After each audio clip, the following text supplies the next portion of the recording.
harakomeye kuko yatugiriye neza, yaturindiye mu bugaragwa, nukuri tumushimire uwo mwami arabikwiye. Perezida Ndayishimiye akaba yitwa Sebarundi azotegereza gusinya itegeko ryemeza ko ubwoko bw'abahutu bubaho nuko bwakorewe ihonyabwoko. Imbere yuko ntangura icigwa cuno musi nagomba ubwa mbere na mbere mubanze mu ntunge mu mburane, banze mpubure utunenge twibonekeje mu rugendo rw'amajana ndwi na 71. Muri urwo rugendo twavuze ko uwashikirije audio itanga gasopo ku mukuru w'igihugu ari uwitwa Tade Nzigamasabo aserukira ishirahamwe Bimenye. Nkaba mboneyeho akaryo kugusaba imbabazi umushinga ntahe namwebwe mwese mwavyumvirije. Jewe ndi umuntu ndashobora kwihenda, ariko mu byo ndabashikiriza habonetsemwo amakosa canke mukambwira muti ngaho wihenze, ndaca bugufi ngahubura ivyo navuze. Akaba ari naco gituma ndabasaba mwebwe mwese munyumviriza kwama mwambaye hafi, kugira ngo mu gihe cyose mwumvise mvuze amakosa mumbwire dukosore ibitegerezwa gukosorwa. Ikitihenda gusa rero ni Imana, abantu tweho turihenda. Uhora harakomeye kuko yatugiriye neza. Umuntu yashikirije ubutumwa rero nuwitwa Nzeyimana Frederic aba mu gihugu ca Canada, akaba ari nawe arongoye ishirahamwe ry'abahutu bacitse ku icumu mu gwimo bwo mu mwaka w'1972. Mu mwihwezo nagize ubutumwa nashikirije ni burya nyene ntibuhinduka. Aho nihendeye kuri aba bagabo babiri. Ivyo Frederic yavuze rero narabivuze ko bihagije, sinirwa ndabigarukako, ahubwo ngoma mvuge kuvyo umushinga ntahe Tade Nzigamasabo aheruka gushikiriza ku rugendo mperuka gusohora. Nukuvuga urugendo rw'amajana ndwi na 71. Mu Kirundi bati nta usaba igikoni gikorogwa, ariko twari tuzi ko abarundi bazi Kirundi bo bashobora kudasaba igikoni gikorogwa, ariko uwo mugabo mwariko murumviriza twaraye twumiwe. Asanzwe aremesha ikiganiro urugendo, yarayasavye igikoni gikorogwa, agira ko arakimira acara kidahwa mu bantu. Iyo atakidahwa twari kubandanya twibaza ngo urugendo rwiwe ubu rugeze ku majana ndwi na 71 rutera ruganisha abarundi heza. Imana ishimwe ko n'ubwo rugendo agwemera, kandi birumvikana yuko agumvirize. Kubona rero harabaye ko gakosa nkihenda ku mafoto nkavuga ngo burya butumwa bwashikirijwe n'uyu kandi ari Frederic yabushikirije, iryo niryo kosa ari hambaye cyane afatiye ko kugira ngo avuge ibikurikira vyose. Ati kubona ageze ku rugendo rw'amajana ndwi na 71, twari tuzi yuko urwo rugendo ruriko rutuganisha heza. Humura Tade, urugendo rugana ahantu heza cyane. Ntushobora gutangura urugendo udafise iyo uri kuraja. Ntuwavuga rero yuko mu ngenda amajana ndwi na 71 nkoze ikosa nk'iri ryabaye ijuru ryaciye rikoroka. Kira noneho navuze yuko ubutumwa canke umwihwezo nagize arujya nyene. Waho ndati agatu gatekeye amahwa karimena, yabeshe vyinshi aza yashika kwisimbo ry'inuma. Aravuze ati nabeshe vyinshi, ariko nta bundi bubeshi nagize yashoboye kwerekana kiretse irikosa nerekanye ubwa mbere. Kandi ntuze y'inkoko uyerekwa n'umuyaga. Umuyaga w'icuka kibi Pacifique Ninahatswe yasutse mu Barundi watumye tumenya uyo mugabo yatanguye urugendo iyo ariko aratujana. Nishavu n'akantu ngo agira nawe asambure BBC. Aha nibaza yuko yihenze, akazi kiwanje sugusambura ahubwo nukubaka. Aha rero nta hantu na hamwe navuze yuko noba mfise umugambi ugusambura ishirahamwe giwe. Wewe ntaco yishigarije kugwanko yanka BBC no kugwanko yanka severe, mbere uvyumvirije ashaka no gufuta ibwirizwa shingiro kuko yarahiye ngo nta moko ari mu Burundi kandi no mu ibwirizwa shingiro tugendera ko bayavugamwo tutiriwe mbere turaja kure. Umuntu atemera ibwirizwa shingiro icyo akwiye kirazwi, mu gifaransa bamwita umuroberi. Aharambesheye kuko jewe ndemera ibwirizwa shingiro ry'u Burundi, ariko ndafise uburenganzira bwo kwerekana utunenge twigaragaza mw'iryo bwirizwa shingiro. Mu gihe navuze nti ivy'amoko bibwirizwa kurangira mu Burundi, murumva wewe kwanyagirije ko ngomba gufuta ibwirizwa shingiro. Kira noneho inama nkenguzamateka iheruka no kugirisha inama ibaza yuko ivyo bintu vy'amoko vyokugwa mw'ibwirizwa shingiro canke bikagumamwo.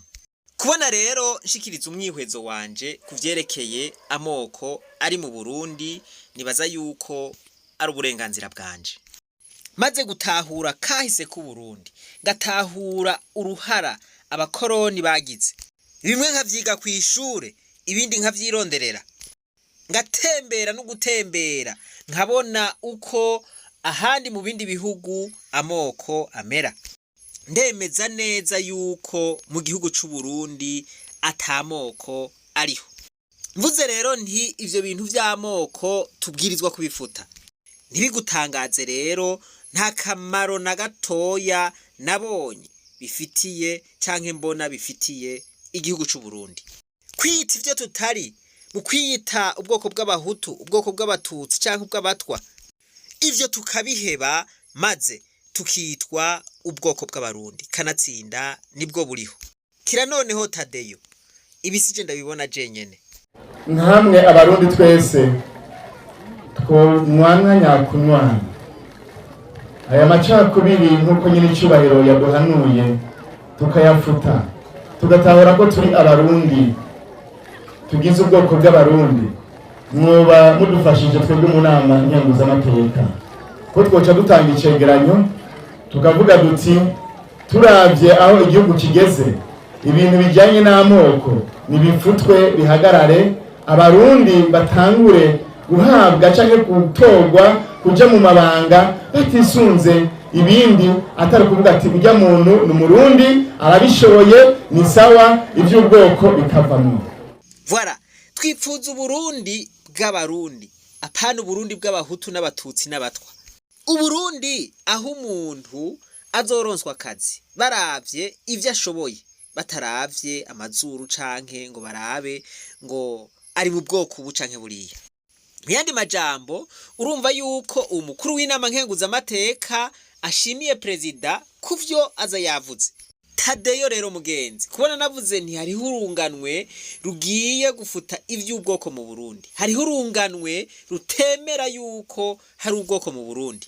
Nibaza yuko ubu untahuye, nkuko waruvuze yuko kubona navuze yuko twofuta ivy'ubwoko mu Burundi, wavuze yuko ko mvuze ivyo ndumugarariji ntemera canke mfuse ibwirizwa shingiro.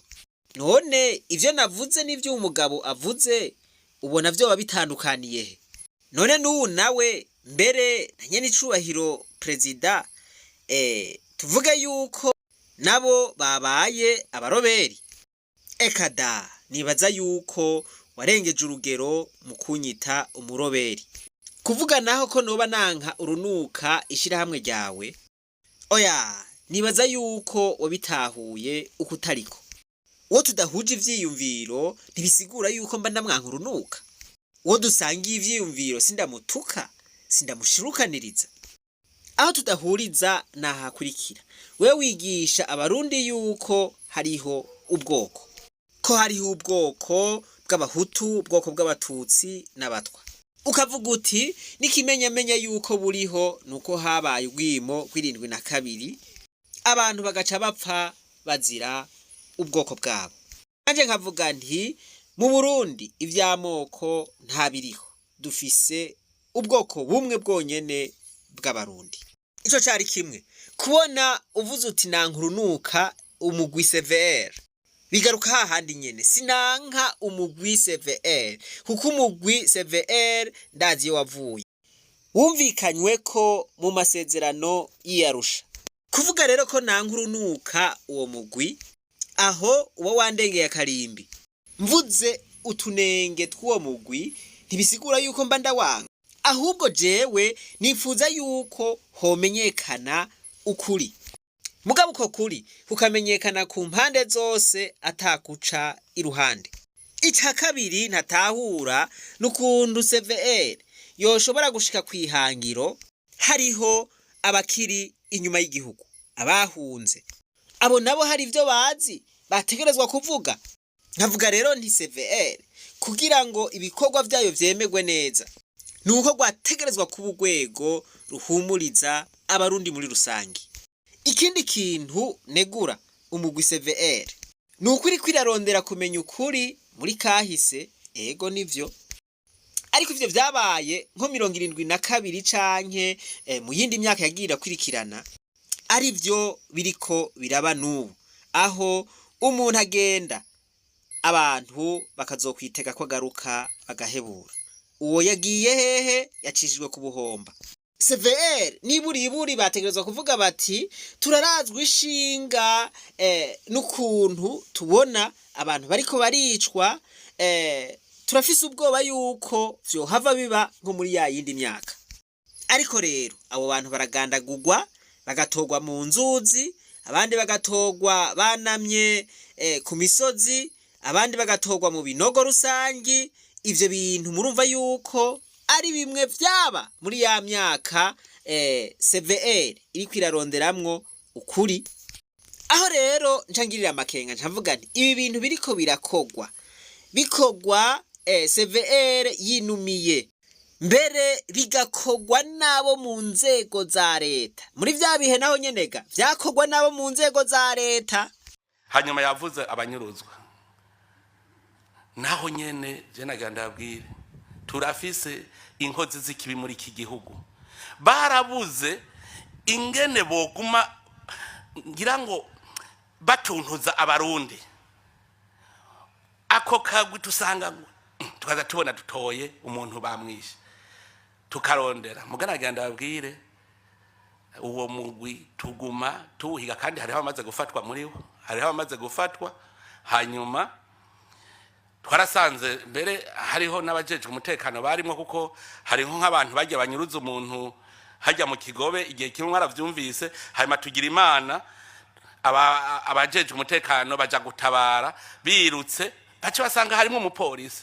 Akenshi hari aho bavuga bati ehe naka atwawe n'imodokari y'imparati izi nizi, atwawe n'umupolisi naka, uwo muntu agaca agenda mazima yongo.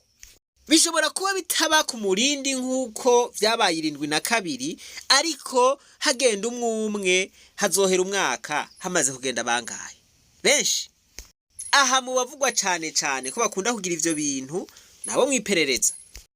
Mbega ivyo bintu ko biba CVR ikihorera, hamwe bishitse ikagomba kurondera ukuri kubiriko biraba canke kuvyabaye kino gihe, vy'ukuri uko kuri kuzoheza kumenyekane. Maze kuvuga rero yuko hari utunenge mbona muri CVR, ibi ntibisigura yuko jewe nankurunuka CVR. Aho rero nkavuga nti aho wihenze. Nkuko twayibeshuje mu biganiro bitatu vya mbere twiyamirijemwo Pacifique Ninahatswe, iryo jwi barementanya bakoresha Sigyata Denziga Masabo n'amajwi ya Frederic Nzeyimana arongo ishirahamwe ry'abacika cumu bo mu gwimo gw'indwi imbere yaho n'inyuma yaho. Ivyo yavuze birabazwa wenyene, ngira ngo nishirahamwe giwe kuko sumuvugizi wa BBCC sino munywanyi wa BBCC gushika ubu, kuko abanywanyi bacu Amariste na Nyegeje ari mu magroupe ya BBCC, kuko turiko dukorera hamwe imigambi y'iterambere. Abo bagabo rero barementanya bazohava banavuga ngo imitahi iriko iratangwa ngo ni kugira tugura ibigwanisho, ariko bazobivuga ari uko ibiraya tugira turime babihimvye ntaco yimena. Ndasubiyemwo iyo audio batwitirira iratumye tumenya ico bose bamwe n'abandi biyumvira, n'abatazopfa bahindutse bariko bariyerekana kugira ngo Burundi bukire. Tutiriwe turaja kure, twagira tubamenyeshe ibyo uyo mugabo atanga ikiganiro Urugendo yabesheye BBC, kuko hamwe tutomwereka ko yihenze yohava arendegera akazohava anabeshera uwo muco umunwa wo kubesha, kandi tumwifuriza kuwugumana no kuramba kugira ngo ibyo atiyumvira ko bizohinduka mu Burundi bizobe abiraba n'amaso yiwe.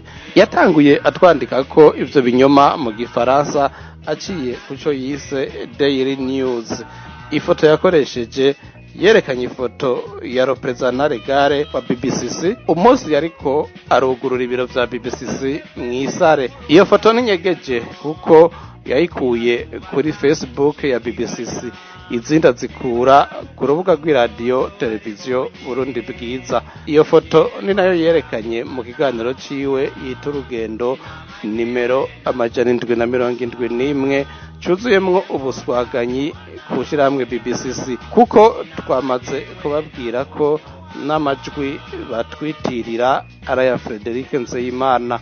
Izo zose ni ingaruka mbi zo gushaka kwankiriza BBC utumviriza ibiganiro ishikiriza, kuko yaba bavyumviriza ntiboguye mu rudubi ngo bitiranye ijwi ryanje n'aya majwi n'iry'abandi bantu, kuko ijwi ryanje abumviriza ibiganiro bararizi. Nico gituma arije ndavyivugira nagira bamvugira ibitari vyo. Ivyo vyerekana ko uwo nawe ari muri bamwe babwirwa kwanka umuntu batarumviriza n'ico avuga. Ewe Tade, jewe sindakwanka, sinokwanka ntarakubona n'ukukubona, tutaramukanye tutaravugana n'ukuvugana. Ukudahuza ivyiyumviro ntibisigura ko twoca twankana, kubera bababwiye gusa ko badasangiye ubwoko. N'uwo mugabo ategura ibiganiro by'Urugendo kuva uyu munsi bimenye Burundi Communication Center imushize mu mugumwe na ba Pacifique Ninahatswe. Uyo naho iyo batabonetse mu bagize kudeta, imyiyerekano yo kuyitegura yoba yarayigize. Agatama kari kibereye ku mugezi ataco kononye, yakabwira iti kandi wewe nani kumengo warantutse mwakuyu gasha. Kagatama nako kati mwakuyu sinari bwavuke. Yamfyisi iti atari wewe yari umwe mubi wanyu. Ikirengera kuri Kagatama irakarotsa. Ubu nawe ati uyu mugabo biboneka neza ko atari mu bagize imyiyerekano mu 2015 yari mu bayiteguye. Mbe ni kubera iki umuntu iyo abuze ivyiyumvira akoresha aca yitwaza umwaka wa 2015? Reka wowe ushire ku mugaragara ivyiyumviro vyawe, nanje nshire ku mugaragara ivyiyumviro vyanje, abarundi babisesangure, abarundi babiyungurure, barabe uvuga ukuru wariwe. Ureke kwitwaza ivyo mu 2015. Abarundi barazi umwidondoro wanje, barazi mu mwaka wa 2015 yo nari. Rero uvuze ngo ntari mu bagize imyiyerekano nabaye mu bayiteguye, abarundi nabo baraciye ubwenge aho bumvise uko wagomvye guhengama. Aha niho na vya vyiyumviro bibi vy'ubwicanyi biva, kubera gusa mutumvikanye n'umuntu ugaca umurementaniriza. Reka iki ndakinange, abumva ico wavuze bacumvise. Giharinda yemera ko Pacifique Ninahatswe acira igikororwa nawe akakimira. None abarundi bamenye ko yakimize arinze kukidaha nka ca kinyogoto citazira ingenzi. Reka rero tugira ico tuvuze ido nido ry'amahopa uwo muswaganyi yavuze kuri BBC n'indongozi zayo, yishimikije amajwi yatoraguye mu gahinga. Uyu mugabo ninterumve ko avuze ngo turagirizwa na bamwe n'abandi n'abatubwira amazina, ivyo badatahura tubibasigurire, bongere berekane izo nyigisho z'ubugwanko aho gwameze. Ivyo atabikoze yemere ko atunzwe n'igikororwa cavuye mu kanwa ka Pacifique Ninahatswe. Amajambo atamesuye yavugiwe muri iyo audio anyagiriza, jewe nta nayo nosubiramwo, ntazopfa nanciye no mu kanwa. Reka bonyene bamenyereye kumira ibikorwa by'abandi babandanye bayacisha mu kanwa kabo, ubona ko kameze nk'akingurube gacamwe ibiribwa n'ibitaribwa. Uyo muntu unamwumvirije neza ntagira ahagaze mu byo avuga, abivuga yinyegeje mw'ishamba, inyoni zimusumvye urwamo. Uwo mugabo aremeza ko amaze iminsi yigisha ko ata bwoko bukibaho mu Burundi, aradondagura abo yita abahinga bemeza ko ata bwoko buri mu Burundi. Mama ngo bigisha kuri za kaminuza, tutagiye kure kubaza n'abigisha kuri kaminuza kwemeza ivyo biratahuritse, kuko bahereye ku bavuye Yastrida barica abahutu barimwo 72 barabandanya, 93 barabandanije, 95 ho bisha abahutu biga muri kaminuza. Ubu rero barashobora kwemeza badakekeranya ko atabahutu bakiri mu Burundi, kuko abatize kaminuza ntibakibita n'abahutu babishe bahagaze. No ngaha turamusavye atubwira amazina y'abo bahinga bemeje ko atabwoko buri mu Burundi. Ikinyoma gikubitirwa hashashe, natwe tumwereke ko ubwoko buhari dukoresheje ibwirizwa shingiro. Namwe abarundi twese twumwana nyakunwana aya macakubiri nk'uko nyine icyubahiro yaduhanuye tukayafuta, tugatahura ko turi abarundi, tugize ubwoko bw'abarundi. Mwoba mudufashije twebwe mu nama nkenguzamateka ko twoca dutanga icegeranyo tukavuga duti turavye aho igihugu kigeze, ibintu bijyanye n'amoko nibifutwe bihagarare, abarundi batangure guhabwa canke gutorwa kuja mu mabanga batisunze ibindi, atari kuvuga ati ujya muntu n'umurundi arabishoboye ni sawa, ivy'ubwoko bikavamwo. Yaravuze ati nazane abo bahinga yemera bahinyuze ivyanditse mu ibwirizwa shingiro turabe. Nta nabo niriwe ndazana kuko arazi neza yuko nabavuze mu kiganiro giheruka. None iri si jambo umukuru w'inama nkenguzamateka avuze. Voilà, ibi rero vyerekana yuko iri shirahamwe ribandanya gutanga za nyigisho atarizo bwa burozi. Ikintu conyene kimwereka yuko ubwoko buriho ngo nuko bwanditse mu ibwirizwa shingiro, ngo nuko abantu bapfuye 72 bazira ubwoko. Ngo ivyo rero vyerekana yuko ubwoko buriho mu Burundi. Oya, suko bimeze. Ivyabaye canke biriko biraba ni ingaruka mbi y'umugera mubi canke ideology abazungu bazanye kugira ngo baducanishemwo. Ni ingaruka mbi z'ikinyoma badusutsemwo. Ko woraba umuntu ngo afise izuru rifyase ngo n'umuhutu, ngo ufise izuru risongoye ngo n'umututsi, ngo muremure n'umututsi, mugufi ngo n'umuhutu, uwuzi ubwenge ngo n'umututsi. Ivyo bintu umuntu akibikorera ko novuga yuko agwaye kandi aremvye. Abantu rero bo muri BBCC murumva yuko ari vyo bakorerako, nizo nyigisho babandanya bigisha. Iyi ni ingwara rero novuga yuko bagwaye, ingwara y'amacakubiri yabasinzikaje mu mitima. Ndababwira kugira mukire basha, ndababwira kugira mukire, abarundi dukire, kuko twari tugwaye ingwara mbi yitwa amacakubiri y'ubwoko. Iyo twarayikize, naho abakigwaye haracari abarundi bagwaye ingwara y'ubwoko, hariho abakigwaye. Muga tuzobakiza kuko ntibagishikana n'umwe kwijana, abayigwaye ntibashika umwe kwijana. Reka mbaze akabazo gatoya abariko baradukurikirana. Twishimikije ijambo umukuru w'igihugu aje kuvuga ati hariho abantu bakigwaye ingwara y'amacakubiri. Nk'ubu twosha tuvuga yuko uwo mukuru w'inama nkenguzamateka ari wagwaye iyo ngwara y'amacakubiri, canke uyu mugabo muhejeje kumva mu kanya gaheze. Aka nakabazo tubajije abariko baradukurikirana. Barundi kazi muriko muranyumva. Ivyo mperuka kuvuga nabivuze nisunze ubushakashatsi bwakozwe naba nabariya, mwaravyumvise mwese, kandi ndabashimiye kugene mwatubwiye ko mwatahuye icigwa. Ukuri ni kumwe gusa. Nta bwoko butatu buriho mu Burundi. Nta bwoko bw'abahutu, nta bwoko bw'abatutsi, nta bwoko bw'abatwa buriho. Mu Burundi hari ubwoko bumwe gusa, ubwoko bw'abarundi. Abarundi bavuga ururimi rumwe, abarundi baba hamwe, abarundi bafise imico imwe. Burya mu gihugu cyacu Burundi nta bwoko bwinshi buhari, hari ubwoko bumwe gusa, ubwoko bw'abarundi. Mu w'icenda duhejeje demonstration, sinzi ko ubu bakibikora, twaca tuvuga ngo ce qu'il fallait démontrer. Mu cigwa kirekire mperuka gukora, twariko twerekana ukuntu atamoko atatu ariho mu Burundi, tubanje kwerekana inkomoko yuko ivyo bintu vyaje mu Burundi, ingorane vyateye, ingaruka mbi vyatugizeko, n'ukuntu twohagarika ivyo vyiyumviro bibi vy'abazungu vyaducanishijemwo.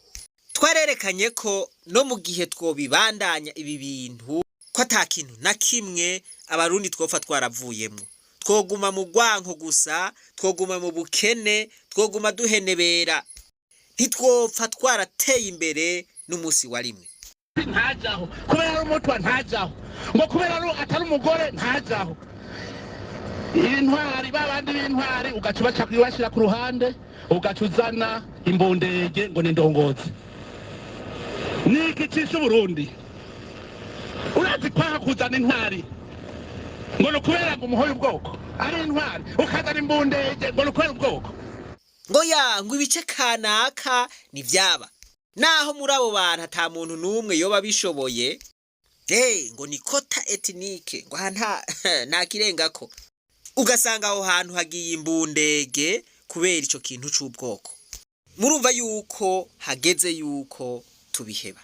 None ninde yohinyuza umukuru w'igihugu? Sinzi ko Tade akiriko arumviriza. Tubandanye mu vy'ubwoko. Ekada ivyo nukubifuta. Igihugu kizotera imbere gute? Kizotera imbere gute? Mugubu turiko taronka icigwa. Izo generation avuga ko zamaze kwinjirwa n'ubwoko ngo ashaka kuzisikana, naje ko azisikane, maze uwiciwe wiwe kuva 65, 72, 88, eka n'93, aho hose ahogwa ko ari umuhutu canke umututsi, amubwira ikindi cyatumye abiwe bicwa, ko wumva atamoko ari mu Burundi, canke uko kuzisikana avuga ni kubacisha ku munwa w'inkoho, kuko nayo nyene ni icuma. Mana yanje, mwumve iyi mvugo ingene ikarishe. Cengwanisha ivyiyumviro nta nkoho wampaye inka. Ico womenya coco nuko ivyo uri kuravuga vyaciye kuri benshi. Twebwe twese vyaraduciyeko. Ivyirindwi na kabiri nivyo ushimikako. Umengo rero ivyirindwi na kabiri vyaciye kuri wewe gusa. Sinzi yuko vyaguciyeko, urantunga. Ariko kandi nagomba ndakubwire yuko ugwimo gw'irindwi na kabiri rwaciye ku muryango wanje. Ivyo uri kuravuga rero ntuhave wiyumvira yuko vyoba vyaciye kuri wewe gusa. Nguhave werekana ko ari wewe wababaye gusumvya abandi. Natwe twarababaye, ariko twebwe twarakize. Washima n'umukuru w'igihugu yarakize. Abarundi dukire kuko twari tugwaye ingwara mbi yitwa amacakubiri y'ubwoko, iyo twarayikize. Naho abakigwaye haracari abarundi bagwaye ingwara y'ubwoko, hariho abakigwaye. Ati ingwara y'ubwoko hariho abakigwaye. Aba bayigwaye rero si ku ruhande rw'abahutu gusa, no ku ruhande rw'abiyita abatutsi niko kuko kuvugutirwa kwa abahutu bahutu esclave chrétien hutu nazi imbonerakure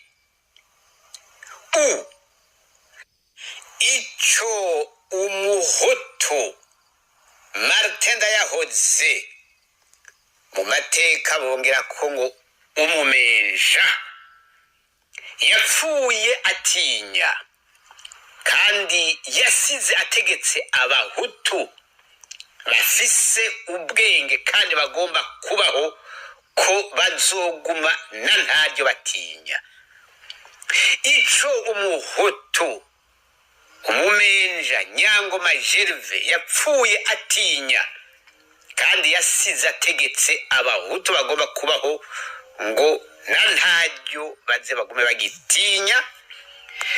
Ico umuhutu Ndadaye umumenja yatinya kandi yarenzeko kandi yazize. Ico Dore yusufu umuhutu umumenja yatinya kandi yarenze ko kandi yazize ico umuhutu yiyita inkona yamaho imbonerakure yamaho pita umumenja yatinya kandi yarenze ko kandi yazize ico umuhutu yitwa neva umumenja yarenze ko kandi agiye kuzira ico umuhutu yitwa ndakugarika umumenja atinya kandi yarenze ko kandi agiye kuzira. ubu rero ku rundi ruhande nuwo bita Yohana Bwejeri. ubu nawe yigisha yuko hariho ubwoko bw'abatutsi, wewe agacajanisha ko biri muri Bibiliya. abakurikiranye ca cigwa twatanga mwarumvise ico abahinga babivugako, mwarumvise mvuze akantu ni iyi teori niyo Yohana Bwejeri akoresha. uyo mugabo aremeza ko mu 1972 hakozwe ibintu bibishe, abishwe abita abanyagihugu, ntavuga n'ababishe, ntavuga n'ico babahoye, ntavuga n'ubwoko bw'urupfu babishe. byumvikana ko ariko arakingira ababishe ikibaba mu guhisha amazina yabo, gahisha n'ubwoko bw'abishwe kandi aribwo bishwe bahogwa. none uwo ataniye hehe na bamwe bifuza ko abarundi batamenya ukuri kugira kahise kagume kisubiriza. ico nza nakivuzeko jewe nemera yuko homenyekana ukuri kose ku vyabaye no kubiriko biraba kino gihe, ako ndagashirako. nibaza yuko navuze uko ndabibona kandi si ngombwa ngo ndabivuge nk'uko wewe uvyumva. ivyo gukingira ikibaba navyo jewe nta mwicanyi n'umwe abaho nkingira ikibaba. sinzi yuko wumvise yuko navuze nti ku mpande zose, haba ku ruhande rw'abiyita abahutu habaye ibimwenyi, haba ku ruhande rw'abiyita abatutsi habaye ibimwenyi bisesa amaraso. abatutsi bisha abahutu, abahutu bica abatutsi, mu yandi majambo baricanye.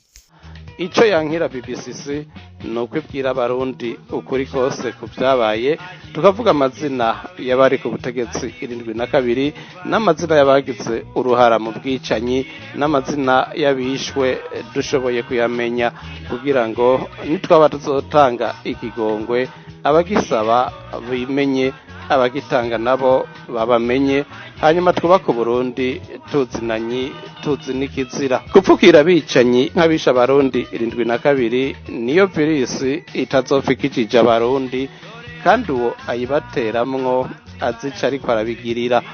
aremeza ko no ku rundi ruhande abantu bapfuye. nave mu kivunga rero atubwira ati naka niwe yishe naka. abarundi dukeneye ukuri. abo barundi avuga babaye ibimwenyi bo ku mpande zose nabavuga amazina, utarimwo atekane, urimwo nawe asaba ikigongwe, kuko kubavugira mu kivunga niyo ntango yo kubeshera abo bipfuza kubeshera nk'uko bariko barambeshera. nabavuga amazina abari bahari babibeshuze canke bavyemeze, uko niko gukiza Uburundi. akazi ko kubavuga amazina saki wanje. hariho umugwi w'igihugu washinzwe n'amasezerano y'Arusha ubwirizwa kubikurikirana mu gihe wumvikanyweko.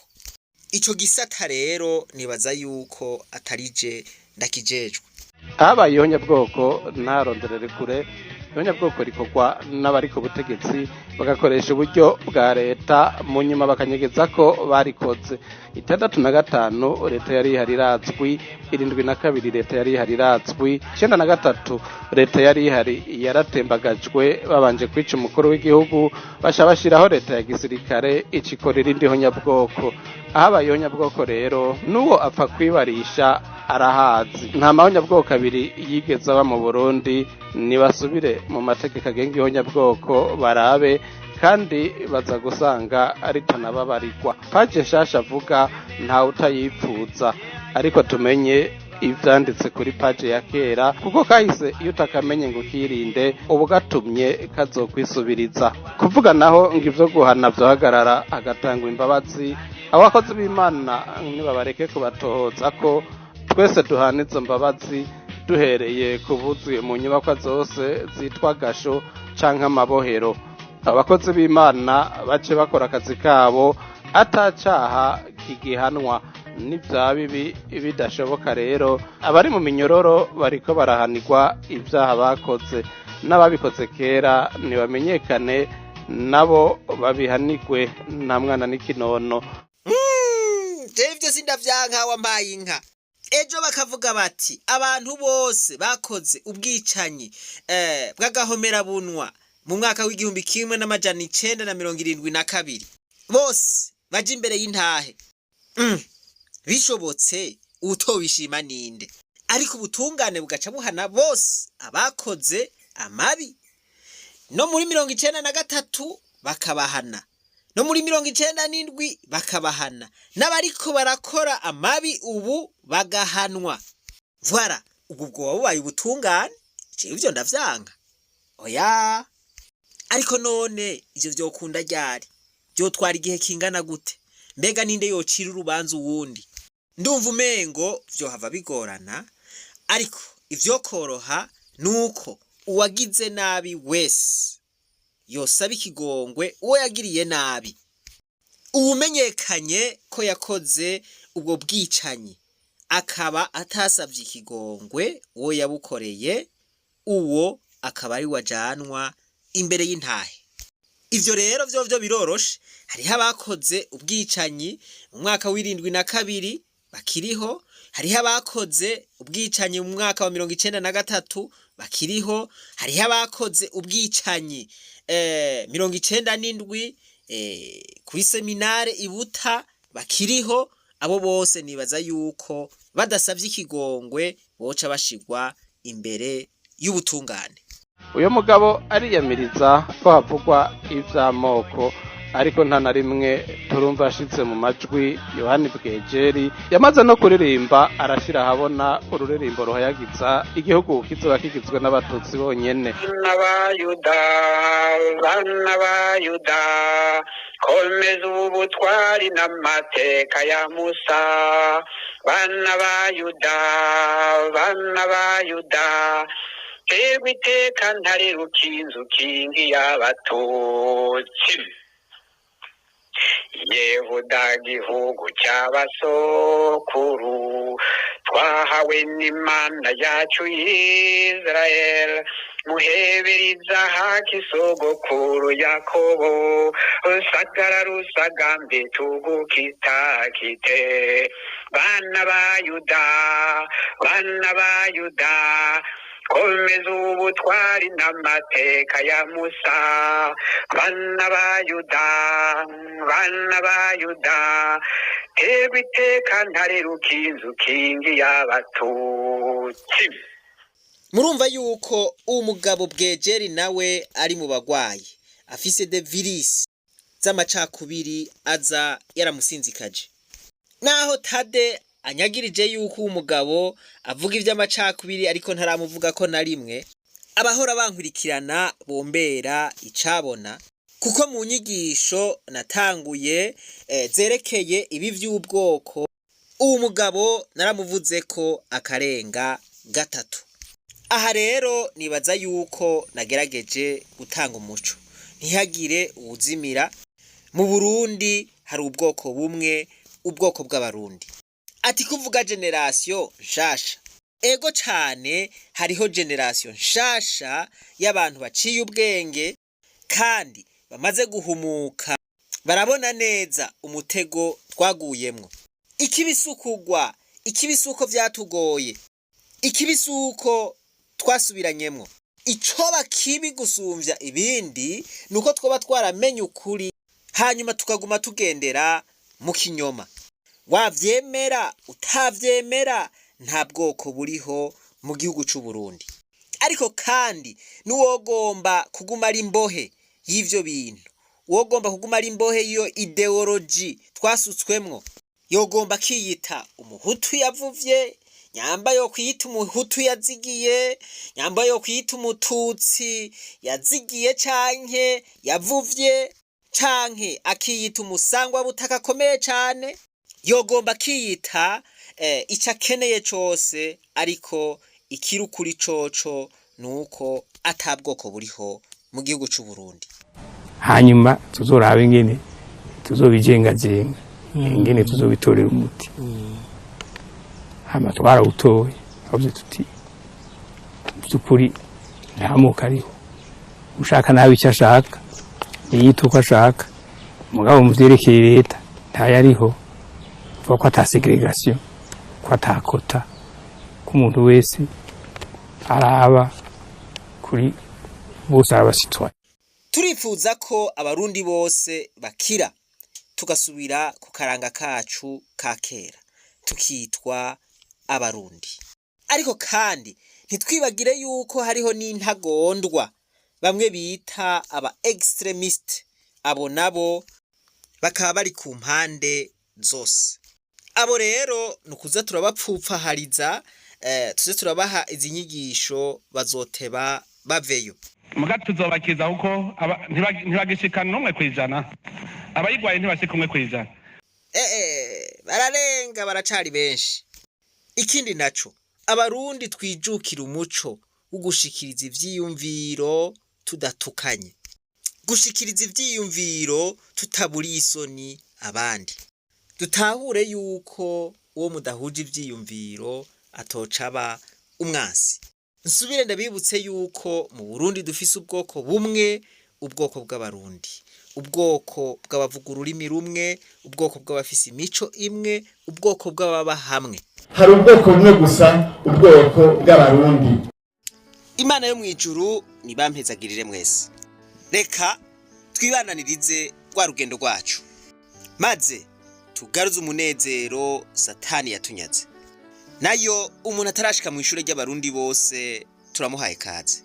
Umuntu ivyigwa vy'ishure ry'abarundi bose bishika ku mutima arashobora guterera, hariho link ngaha muri description, urashobora kwitererako. Baca umugani ngo isorosoro rigwira iyo rica. Duhindura Uburundi bube bwiza gusumvya uko twabusanze.